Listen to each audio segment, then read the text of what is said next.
오늘 우리에게 주신 하나님의 말씀은 누가복음 12장 22절에서 34절 말씀입니다.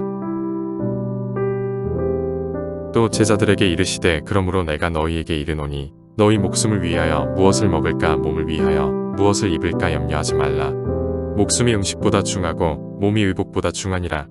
까마귀를 생각하라. 심지도 아니하고 거두지도 아니하며 골방도 없고 창고도 없으되 하나님이 기르시나니 너희는 새보다 얼마나 더 귀하냐. 또 너희 중에 누가 염려함으로 그 키를 한 자라도 더할 수 있느냐. 그런즉 가장 작은 일도 하지 못하면서 어찌 다른 일들을 염려하느냐. 백합화를 생각하여 보라. 실도 만들지 않고 짜지도 아니하느니라. 그러나 내가 너희에게 말하노니 솔로몬의 모든 영광으로도 입은 것이 이 꽃 하나만큼 훌륭하지 못하였느니라.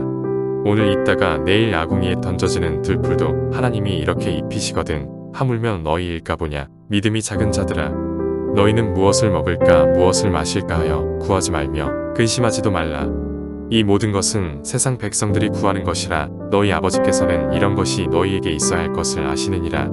다만 너희는 그의 나라를 구하라. 그리하면 이런 것들을 너희에게 더하시리라. 적은 무리여 무서워 말라. 너희 아버지께서 그 나라를 너희에게 주시기를 기뻐하시느니라. 너희 소유를 팔아 구제하여 낡아지지 아니하는 배낭을 만들라. 곧 하늘에 둔 바 다함이 없는 보물이니 거기는 도둑도 가까이 하는 일이 없고 좀도 먹는 일이 없느니라. 너희 보물 있는 곳에는 너희 마음도 있으리라. 성도님들께서는 뭘 염려하십니까? 제가 설교를 준비하면서 아이에게 물어봤습니다. 넌 뭘 염려하니? 그랬더니 급식에 뭐가 나올지 염려된대요. 맛이 없는 거 나오면 못 먹는데 버섯 뭐 이런 거 나올까봐 요새 인터넷 가보면 한 주 동안 메뉴가 나온대요. 그래서 막 보고 그런 거 염려한다고 하더라고요. 저도 염려가 많습니다. 내년 조직은 어떻게 해야 되나, 어떻게 구성해야 되나, 예배는 또 어떻게 해야 될까, 여러 가지 염려하고 있습니다. 여기 모이신 오늘 또 온세대 예배잖아요. 가장 어린 아이가 몇 살일까요? 0세부터 우리 80살까지 뭐 더 이상도 있으시겠지만 우리 모두 가운데 염려가 하나도 없는 사람은 아마 없으리라 생각합니다. 우리 모두가 각자 염려가 다 있죠. 오늘 말씀은 이런 염려 가진 우리를 향한 우리 예수님의 말씀이라 생각합니다. 그래서 오늘 제목을 이렇게 정해봤습니다. 염려하지 마라. 이 염려하지 많은 세상 가운데 우리는 어떻게 염려하지 않을 수 있을까? 제 말씀이 아니라 우리 예수님의 말씀을 함께 받는 시간 되길 주님의 이름으로 소원합니다. 22절 말씀을 제가 한번 읽어보겠습니다. 또 제자들에게 이르시되 그러므로 내가 너희에게 이르노니 너희 목숨을 위하여 무엇을 먹을까 몸을 위하여 무엇을 입을까 염려하지 말라. 먼저 기억할 것이 있어요. 오늘 말씀을 듣는 대상이 누구죠? 오늘 22절 보시면 또 누구에게 이르시되 제자들에게 이르시되. 그런데 이거 굉장히 중요한 거고요. 굉장히 중요한 것입니다. 말씀을 듣는 자들이 누구인가? 신약 성경을 보면요, 항상 성도님들 잘 아시겠지만 우리 예수님을 따라다니는 두 가지 그룹이 있어요. 하나는 제자고요, 또 하나는 무리예요. 성경은요, 이 제자와 무리를 확실히 구분합니다. 제자는 좀 부족하고 연약하고 좀 능력이 떨어져도 끝까지 예수님 붙잡는 사람들이죠. 예수님 그냥 의지하고 좀 실패할 때도 있고요, 좌절할 때도 있어요. 그래도 나 자존심 세우지 않는 사람들입니다. 예수님이 혼내도요 따라다니고 붙잡고 끝까지 그 길 가는 사람들이 제자입니다. 반면에 무리는 어떠냐면요, 예수님의 이적을 보고 능력을 보고 예수님 따라다니는 사람들이에요. 그런데 결정적인 위기가 예수님이 십자가를 지시거나 위기를 만나면 무리들은 어떻게 돼요? 뿔뿔이 흩어지는. 무리는 그냥 흩어집니다. 그냥 옛날에 따랐던 거 아닌가 보네 하면서 예수님을 떠나는 자들이 무리입니다. 오늘 여기 예배하시는 성도님들은 제자이십니까? 아니면 무리이십니까? 오늘 이것이 우리에게 중요한 것 같아요. 제자가 돼야 되겠죠. 제자는요, 나를 생각하지 않는 사람입니다. 내 모습이 아니고요, 누굴 보는 자들이에요? 예수님 보고 따르는 자들이죠. 오늘 그 제자를 향한 주님의 말씀이 이것입니다. 오늘 제자들에게 예수님 어떻게 말씀하실까? 22절과 23절 우리 성도님들 한번 같이 읽어볼까요? 이제 함께 읽겠습니다. 시작.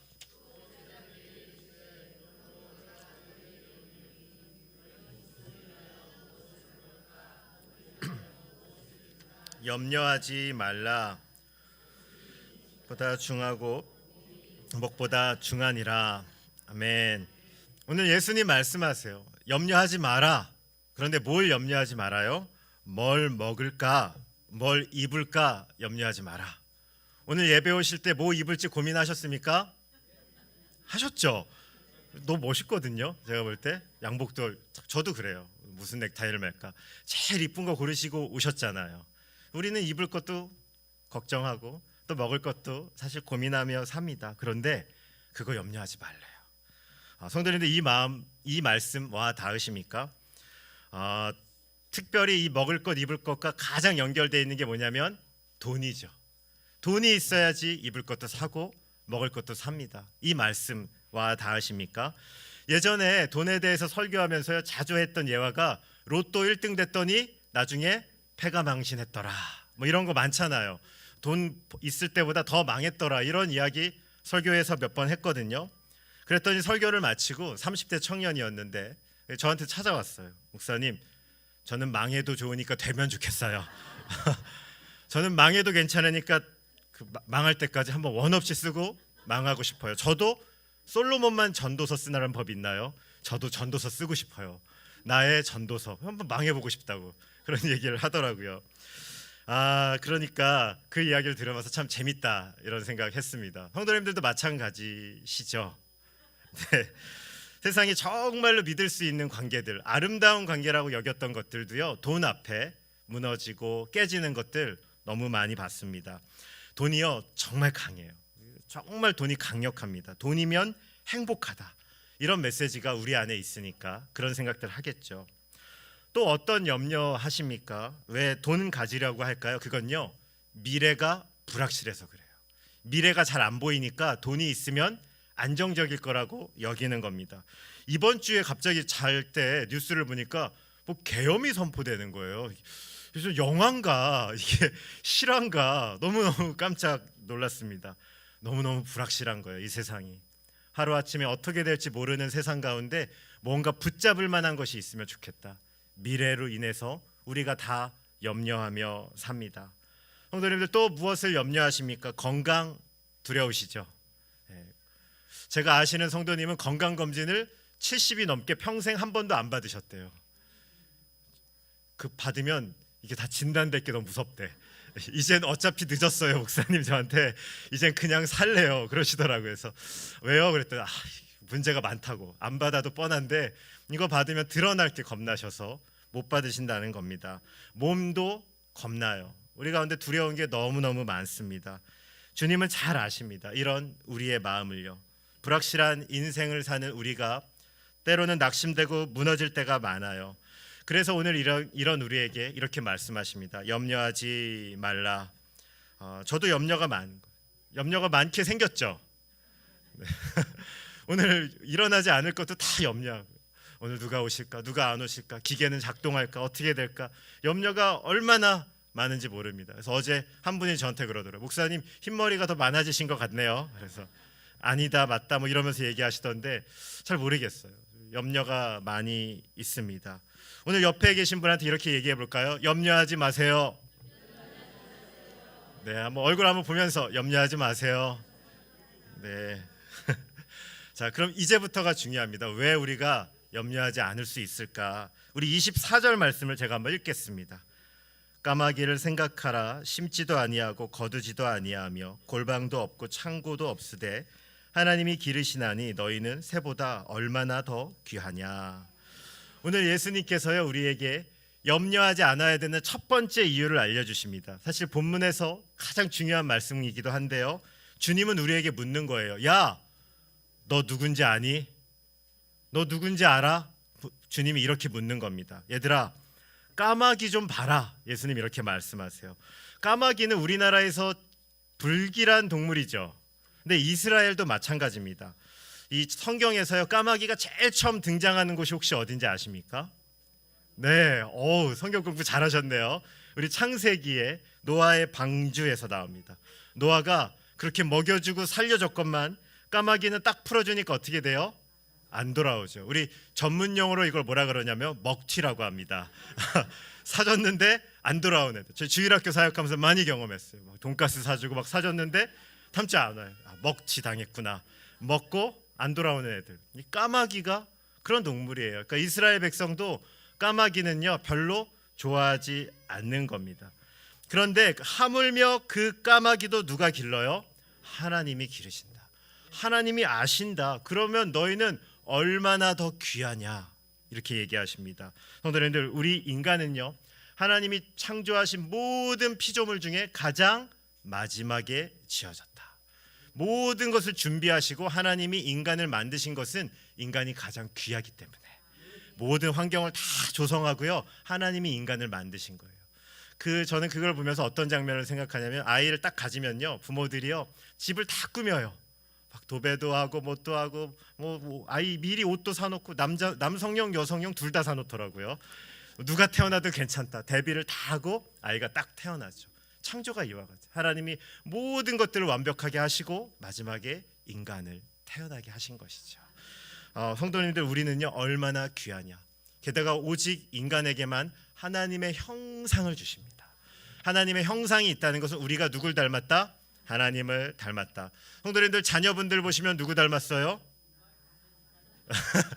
나를 닮아야지. 이상한 사람 닮으면 안 되잖아요. 나를 닮아야죠. 예. 옆집 사람 닮으면 안 되는 거잖아요. 나를 닮았습니다. 이 말은 나와 함께 그 교제할 수 있다는 거예요. 나의 DNA가 그 안에 있다는 겁니다. 하나님께서 수많은 인간들 중에, 그 택한 인간들 중에 오늘 이곳에 우리를 예배로 부르셨습니다. 오늘 예수님의 말씀을 듣는 우리 제자의 삶을 살기로 한 우리가 얼마나 귀한 존재인지 모릅니다. 하나님의 형상을 닮은 귀한 존재입니다. 그리고요 로마서를 보니까요 바울은요 이렇게 말해요. 하나님의 사랑하심을 받고 성도로 부름받은 모든 자에게. 이 말은 오늘 우리 예배하는 자들은 하나님의 사랑을 받고 성도로 부름받은 귀한 자들입니다. 염려하지 마셔야 될 이유가 여기 있습니다. 그 배은망덕한 까마귀도 하나님이 아시고 먹여주신다면, 오늘 하나님의 말씀 받고 예수님의 사랑 안에 부름받은 우리 하나님이 아시고 하나님이 키워주신다는 겁니다. 그러니까 또 어떤 분이 이렇게 얘기해요. 목사님, 까마귀도 죽어요. 까마귀도 죽어요. 이렇게 얘기하더라고요. 제가 성경 공부하면서 계속 물어보는 거예요. 그래서 맞아. 하나님이 기르시지만 때가 되면 하나님이 찾으시죠. 우리도 다 죽게 되겠죠. 그러나 중요한 건 죽느냐 사느냐가 아니라 죽음의 순간까지 하나님께서 우리를 붙잡아 주시고 우리를 인도하신다는 겁니다. 하나님이 나의 주인이 되십니다. 하나님이 내 인생을 책임져 주십니다. 나의 생명과 나의 출생과 나의 죽음까지 그분의 손에 있음을 고백하는 저와 여러분 되시길 주님의 이름으로 축원드립니다. 이것이 우리가 염려해야 될 첫 번째 이유입니다. 염려하지 않아야 될, 나를 하나님이 부르셨기에. 그리고 두 번째 이유가 또 나옵니다. 25절과 26절 말씀 한번 읽어볼까요? 함께 읽겠습니다. 시작.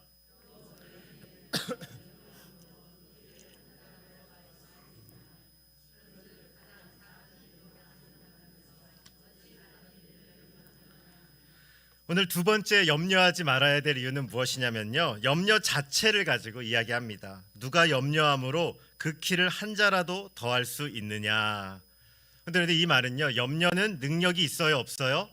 없어요. 염려하셔도 실제로 그게 아무런 도움이 안 된다는 겁니다. 제가 통계를 보니까요, 우리가 염려하는 일 중에 실제로 일어나는 일은 7% 정도, 평범한 사람들이 살면서 그렇게 된다고 하더라고요. 사실 우리는요, 염려하지 말고 뭘 해야 돼요? 기도해야 되죠. 하나님께 나가고 하나님 붙잡아야 됩니다. 그런데 죄인인 본성상 우리는 가만히 있으면 뭘 해요? 염려해요. 가만히 놔두면 하는 게 염려입니다. 제가 생각해 봤어요. 우리는 언제부터 염려했을까? 성도님들, 언제부터 염려하셨습니까? 우리 아이들을 보면요, 참 행복한 게 뭐냐면 그 염려가 없어 보이잖아요. 그래서 아이들을 보면 기분이 좋습니다. 아이들은요, 작은 걸로도 굉장히 기뻐해요. 인기를 얻으려면 작은 걸로도 아이들의 마음을 살 수 있다. 근데 요즘 아이들이 좀 올라갔지만 수준이 옛날 같진 않죠. 우습게 여기시면 안 되죠. 요새 많은 걸 쏟아야지 아이들의 마음을 얻을 순 있다. 어쨌든 어른보단 낫다 이런 생각을 합니다. 저는 어렸을 때 서울에 있는 성수동이라는 곳에 살았습니다. 영세 공업단지고요. 몇 년 전에 갔다가 깜짝 놀랐습니다. 도시가 그냥 바뀌어 있어서 제가 어렸을 때랑 너무너무 달라져 있었습니다. 저는 그 앞뒷집, 옆집이 마주보는 세 집이 함께 붙어있는 집에서 어렸을 때 한 7, 8년 정도 초등학교 입학하기 전까지 살았습니다. 마을이 이렇게 같이 붙어있는 거지 방 하나, 방 하나, 방 하나 그리고 통로 이렇게 있는 집이고 화장실 하나 그 앞에 그렇게 있는 데서 살았습니다. 지금 보면 좀 불편했을 것 같아요. 주방도 하나니까 세 집이 한 집 하나 쓰고 뭐 이러려니까 불편했을 것 같아요. 근데 저는 그 어린 시절 초등학교 입학하기 전까지가 제일 행복했어요. 물론 예수님 만날 때도 행복했지만 그 어렸을 때 얼마나 행복했는지 몰라요. 왜냐하면 전부 다 내 집이에요. 앞집도 내 집이고 옆집도 내 집이고 사실 저는 우리 형하고 사이가 별로였어요. 5살 위였는데 항상 무게 잡아가지고 형하고는 사이가 안 좋고 앞집에 3남매가 있었는데 저랑 1살 많고 2살 많고 3살 많았거든요. 저는 마음속으로 난 그 집 자녀고 싶다. 그 집에서 더 많이 잤어요. 가가지고 그냥 자면 됩니다. 뭐 그런 게 어디 있어요. 그냥 건너가면 되고. 너무너무 행복했습니다. 그런데 언제부터 제가 염려했을까? 나중에 시간이 지나고 뭐 이사도 가고 사는 환경은 훨씬 더 좋아졌습니다. 근데 깨닫게 된 게 있어요. 내 염려는 언제 시작했는가? 우리 아버지가 슈퍼맨이 아니구나. 우리 어머니가 다 할 수가 없구나. 저 어렸을 때 아버지 어머니는요 너무 위대한 존재잖아요. 다 하실 수 있을 것 같고 뭐 다 아시는 것 같아요. 근데 우리가 사춘기를 겪으면서 알게 됩니다. 부모님이 할 수 없는 게 많다는 것을. 그때부터 뭘 고민하냐면요. 내 인생 누가 책임져야 돼? 내가 책임져야 되는구나. 부모님이 책임져 줄 수 없구나. 여기 예배하는 주일학교 아이들아, 얘들아, 너희 인생 누가 책임지니? 엄마요. 아니야. 그럼 큰일 난다. 믿음이 좋다. 예, 맞습니다. 엄마요, 막 이렇게 아빠가요, 막 이럴 수 있는데 시간이 지나면서 알게 됩니다. 우리 부모님이 할 수 없다는 것을. 그때부터 염려하기 시작하는 거죠. 내 인생 내가 책임져야 되는데 어떻게 살지? 어떻게 대학 가지? 어떻게 취업하지? 고민이 시작되는 거죠. 성도님들, 최초의 염려는 누가 했을까? 아담과 하와를 한번 생각해 보겠습니다. 선악과를 먹고 그들이 어떻게 돼요? 에덴에서 추방당합니다. 그리고 나서부터는요 이제 어떻게 먹고 살아야 돼요? 일하고 먹고 살아야 되죠. 그때부터 염려했겠죠. 올해 농사가 잘 돼야 될 텐데, 올해 가식 이거 잘 제거돼야 될 텐데, 올해 어떻게 해야지 우리 먹여 살리지? 이거 애들 어떻게 키우지? 하나님을 떠나면서부터 모든 인간은 이 고민이 시작된 겁니다. 염려가 언제부터 시작된다? 하나님과의 단절이 생긴 이후부터 우리는 염려하기 시작하는 거죠. 다시 한번 오늘 말씀을 듣는 대상들은 누굽니까? 제자. 제자는 어떤 사람들이에요? 예수님께 내 인생 맡긴 사람들. 그런데 오늘 그 제들 이렇게 얘기해야 돼. 내 인생 누구 것이다? 예수님의 것이다. 오늘 이 염려하는 제자들에게 주님께서는 이렇게 또 말씀을 주십니다. 27절과 28절 제가 한번 읽어보겠습니다. 백합화를 생각하여 보라. 실도 만들지 않고 짜지도 아니하느니라. 그러나 내가 너희에게 말하노니 솔로몬의 모든 영광으로도 입은 것이 이 꽃 하나만큼 훌륭하지 못하였느니라. 오늘 있다가 내일 아궁이에 던져지는 들풀도 하나님이 이렇게 입히시거든 하물며 너희일까 보냐. 믿음이 작은 자들아. 아멘. 여기 예배하시는 성도님들, 내가 백합화보다 귀함을 믿으십니까? 성도님들께서 들풀보다 귀함을 아십니까? 정말 우리가 믿음으로 고백하길 원합니다. 아궁이에 던져지기까지. 이 말은 뭐냐면요, 들풀도 들풀의 사명이 있다. 들풀의 사명을 다하면 마칠 것이에요. 그때까지 하나님 책임져 주신다는 거죠. 오늘 우리도 이 땅 가운데 태어났다면 구원해 주실 뿐만 아니라 우리의 인생의 사명을 마칠 때까지 하나님이 우리 붙잡아 주신다는 거죠. 두려움보다 큰 믿음이, 염려보다 큰 확신이 우리 안에 있어야 하겠습니다. 그럼 믿음으로 사는 건 도대체 무엇인가? 믿음의 내용이 무엇인가? 29절부터 30절. 성도님들 여기 한번 같이 읽어볼까요? 함께 읽겠습니다. 시작.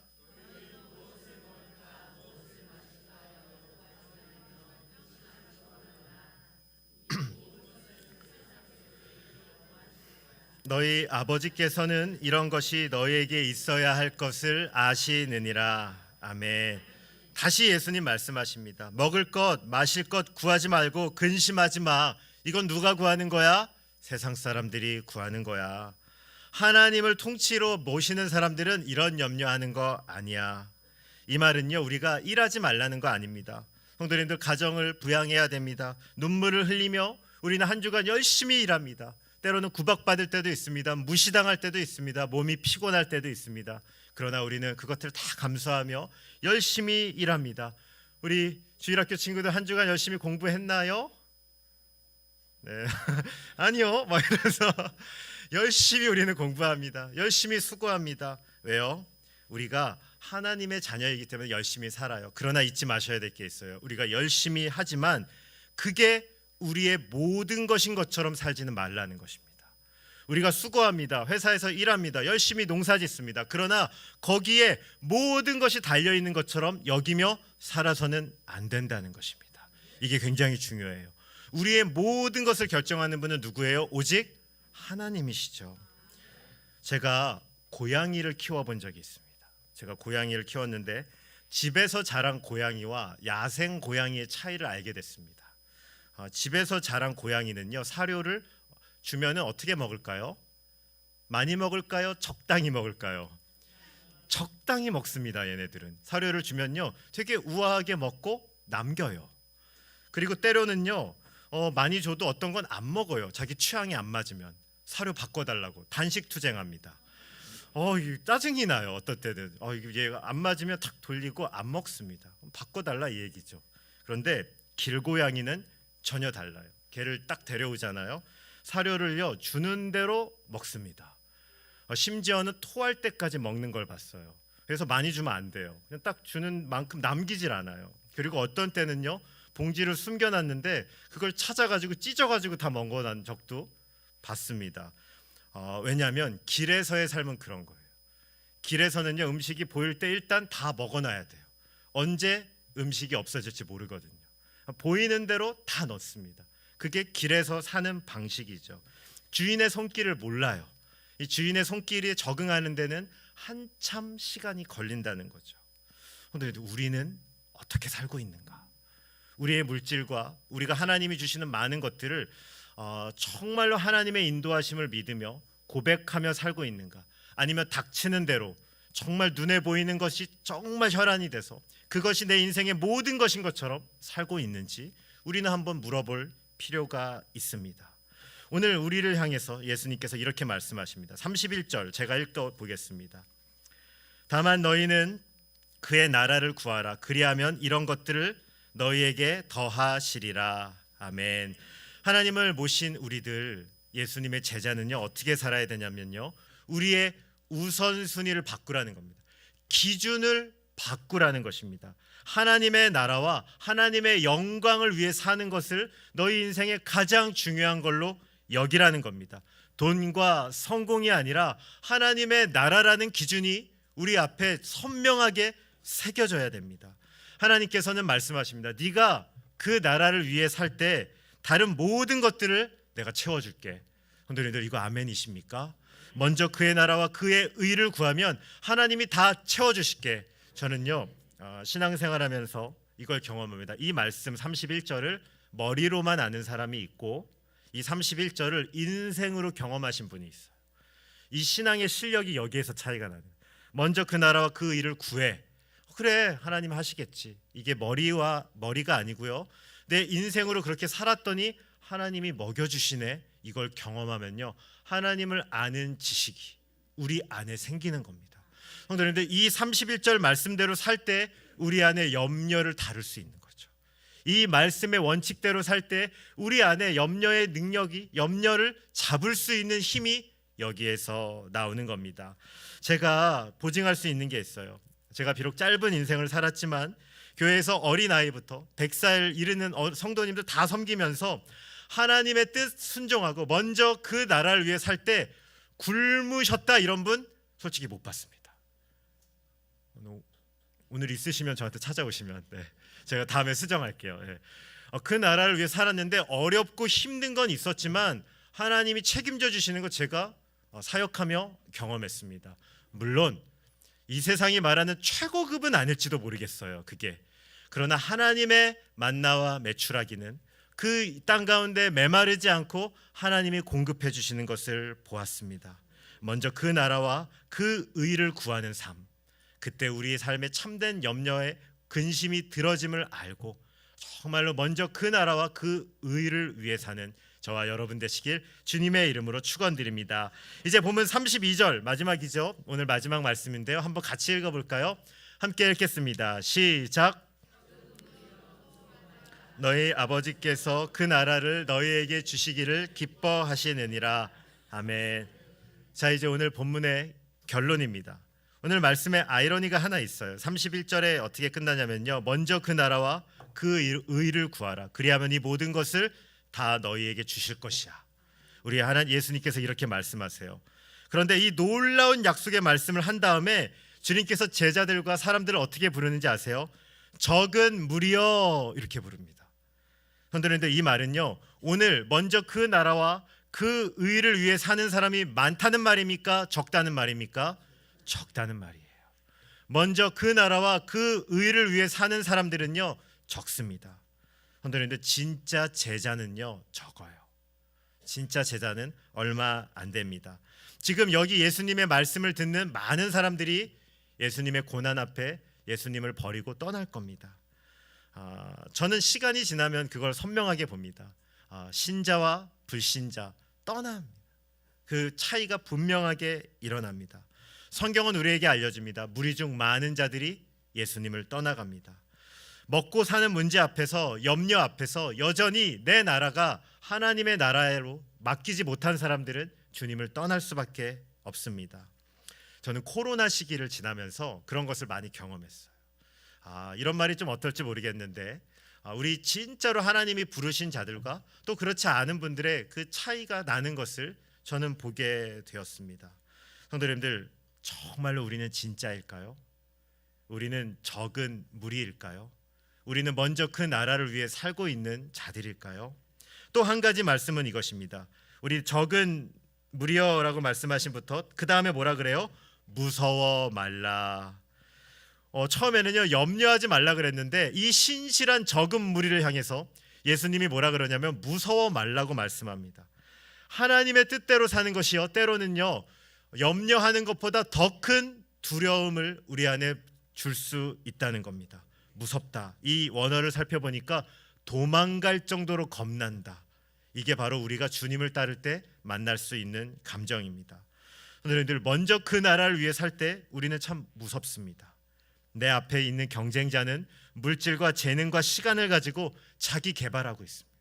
여가 생활하고 있습니다. 미래를 잘 준비하고 있습니다. 근데 나만 하나님 나라를 위해 사는 것 같습니다. 우리 중고등부 아이들 제가 케어하면서 지도하면서 아이들이 예배하러는 왔는데 실은 겁나는 아이들이 많아요. 목사님, 이 시간에 다른 친구들은 벌써 학원 갔어요. 이 시간에 주일 아침부터 새벽부터 학원에 있다는 거예요. 나는 여기서 있으면 어떻게 되죠? 이렇게 묻는 겁니다.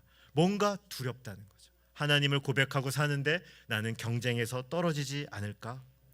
그런데 오늘 우리가 무서워하지 않을 수 있는 이유가 여기에 있습니다. 하나님께서 그 나라를 우리에게 주신다.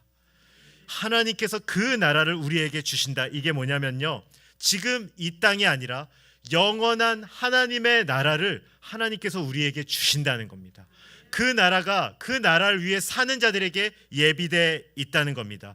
그 나라의 영광이, 그 나라의 기쁨이, 그 나라의 소망이 오늘 우리를 살게 하는 참된 능력이 되는 것이죠. 그런데 우리가 하나님의 나라를 위해 살고 그 나라를 위해 기뻐하는 삶을 살 때 우리의 믿음의 눈이 달라지기 시작합니다. 우리의 영적인 감각이 바뀌기 시작합니다. 세상의 염려는 여전히 존재합니다. 그런데 그 나라의 감각이 우리 안에 살아나는 거죠. 여름 성경학교를 하면서 한 명의 아이가 예수님을 영접하는 것을 바라볼 때, 성도님들 그 감격 있으시죠?